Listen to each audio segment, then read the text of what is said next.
যারা শ্রিম্প অর্থাৎ চিংড়ি মাছ অ্যাকুয়ারিয়ামের মধ্যে পালতে চান তারা অনেকেই ভাবেন কমিউনিটি ট্যাঙ্ক অর্থাৎ যেই ট্যাঙ্কের মধ্যে অ্যাকুয়ারিয়ামের মধ্যে মলি মাছ, গাপ্পি মাছ এই মাছগুলো থাকে সেই এরকম একটা সেম ট্যাঙ্কের মধ্যে কি চিংড়ি মাছ পালা সম্ভব যেখানে এতগুলো অন্য অন্য মাছ আছে?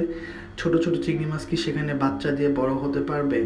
তা আমি তাদের জন্য বলবো কেন নয়। দেখেন আমার এখানে কিন্তু চিংড়ি মাছ আছে, এই যে পাথরের মধ্যে একটা ছোট্ট চিংড়ি বেবি দেখা যাচ্ছে। তো এরকম চিংড়ি কিন্তু আমার এখানে আস্তে আস্তে বড় হয়েছে। আমি ফার্স্টে আমি নিজেও ভাবতে পারিনি যে চিংড়ি হবে, কিন্তু আপনারা যদি খেয়াল করেন আমার ট্যাঙ্কে কিন্তু পর্যাপ্ত পরিমাণের প্ল্যান্টস দেওয়া আছে, মানে জীবিত গাছপালা দেওয়া আছে, এগুলো সবই ডেন্সা। তো এই ডেন্সা এতগুলো হওয়ার কারণে এগুলার ভেতরে কিন্তু খুব সহজেই চিংড়ি মাছগুলো থেকে যেতে পারে এবং লুকিয়ে থাকতে পারে, তাই খুব সহজেই তারা ব্রিডিং করে যাচ্ছে। And my personal point of view থেকে আমি তো এটাই বলবো যে এরকম একটা কমিউনিটি ট্যাঙ্ক যেখানে মলি গাপ্পি আছে সেখানে চিংড়ি মাছ চাষ করা একটা অ্যাডভান্টেজ হতে পারে আমাদের মলি এবং গাপ্পির জন্য। কিভাবে?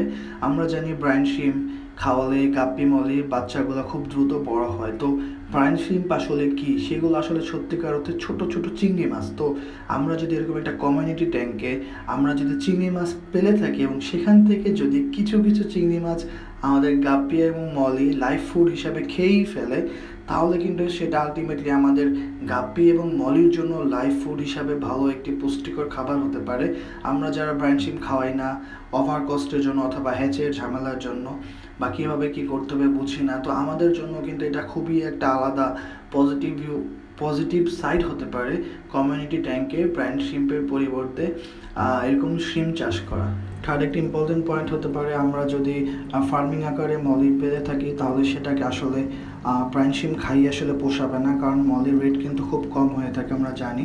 তো সেই হিসেবে এত দামি ব্রাইন শিম খাইয়ে আমরা মলিকে আসলে কালচার করতে পারবো না। তো